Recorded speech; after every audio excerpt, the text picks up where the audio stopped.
Nós vamos falar agora com Darleide Alves. Ela é brasileira que está em Jerusalém. Ela estava em Israel para gravar uma entrevista. É isso, Darleide? Você continua em Israel? Sim, nós continuamos em Israel. Nós somos de uma equipe que veio a Israel. Chegamos na sexta-feira para gravarmos um documentário aqui na região. E ontem, sábado, seria o nosso primeiro dia de pensar e se organizar para começarmos a gravar hoje, domingo. Mas por conta do fuso horário, inclusive, não dormi a noite inteira, passei em claro e vi logo muito cedo toda a movimentação, desde a primeira sirene, o primeiro aviso de que algo estava acontecendo. Nós estamos num bairro judeu, os judeus correndo pelas ruas, procurando um lugar de abrigo para ficar. Um dia mais tranquilo, porque era sábado, mas eu contemplava tudo da janela, ainda meio que sem entender o que estava acontecendo.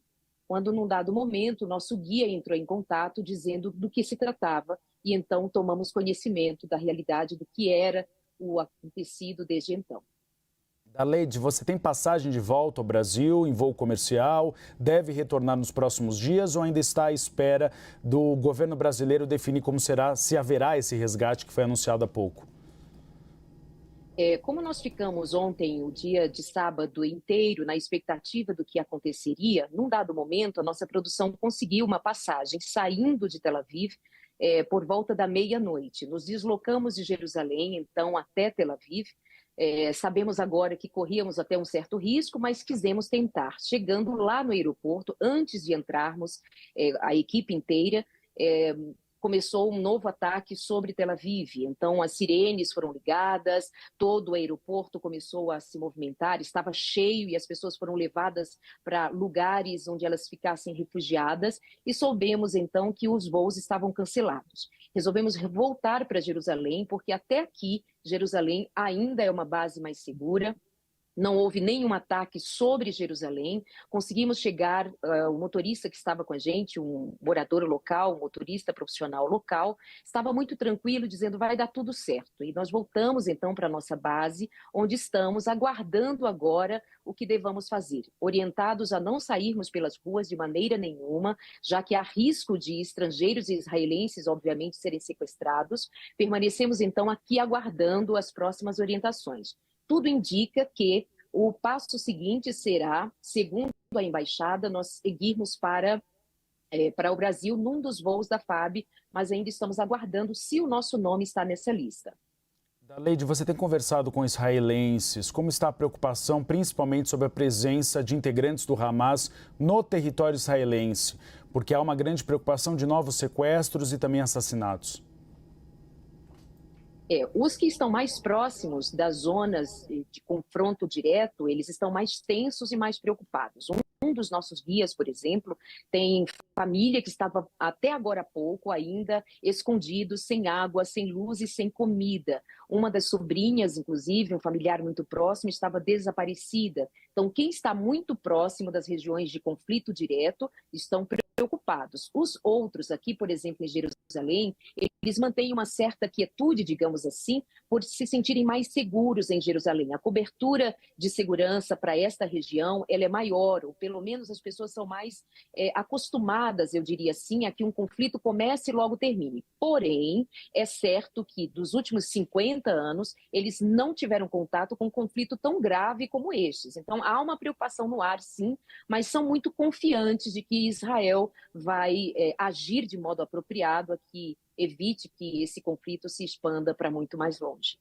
Tem tido um quadro de escassez de abastecimento em Jerusalém ou os mercados estão funcionando normalmente? Olha, até ontem à noite, quando nós voltamos de Tel Aviv, passamos num supermercado que ainda estava aberto, tudo parecendo estar sob controle, não houve nenhum alvoroço até ontem à noite. Hoje, domingo, nós não arriscamos sair de casa, estamos ainda com os mantimentos que nós compramos ontem, já havíamos comprado alguma coisa na sexta-feira, porque nós não estamos no hotel, nós estamos no lugar reservado, a nossa base de trabalho, alugado para essas 2 semanas que ficaríamos aqui. Então, nós precisaríamos mesmo de ter esse abastecimento em casa. Amanhã nós saberemos, indo aqui mais próximo de nós, se temos como nos abastecer, mas ao que parece está tudo sob controle nesse sentido aqui em Jerusalém. Leide, como você tem acompanhado a cobertura na televisão israelense? Eles têm feito avisos para as pessoas se protegerem, têm dado instruções para como os israelenses devem atuar neste momento? Olha, eu perdi o contato, mas eu entendi a primeira parte da sua pergunta, não sei se você me ouve, mas dizer que, como eles têm um cuidado permanente de atenção a qualquer prenúncio de conflitos, a mentalidade do povo em Israel já é muito de um preparo para que, tocando a sirene, eles se refugiem para um lugar mais próximo. Então, eles já têm eu diria assim, um treinamento da própria cultura. Nós que somos estrangeiros, é que não temos uma mentalidade assim pronta para um conflito, é que nos demoramos um pouco a compreender o que estava acontecendo, como foi no nosso caso. Mas eles, propriamente dito, já são avisados que eles têm 1 minuto para correr para um lugar seguro, para um bunker. As construções mais novas daqui da cidade, eles têm esse lugar de refúgio, um bunker, justamente para que em situações assim as pessoas corram para lá o mais breve possível. Leide, só uma curiosidade, você está no bairro antigo de Jerusalém, naquela zona murada, né, na divisão dos 4 pontos. Isso. Na cidade aqui sagrada. Estritamente Exatamente. E aqui é estritamente um bairro judeu, portanto, tem já policiamento nas entradas dos bairros para evitar qualquer entrada de pessoas estranhas e enfim, de que eles considerem inimigos nesse momento. Está tudo vigiado, tudo sob a atenção da polícia. Nós encontramos isso, inclusive, quando chegávamos ontem aqui na cidade e já vendo bairros, por exemplo, de judeus ortodoxos, mas o lugar onde estamos especialmente é um bairro judeu também. Leide, muito obrigado pela entrevista. Desejo segurança a você, que tudo corra bem no seu retorno ao Brasil. Muito obrigado pela entrevista. Muito obrigada. Boa tarde a vocês.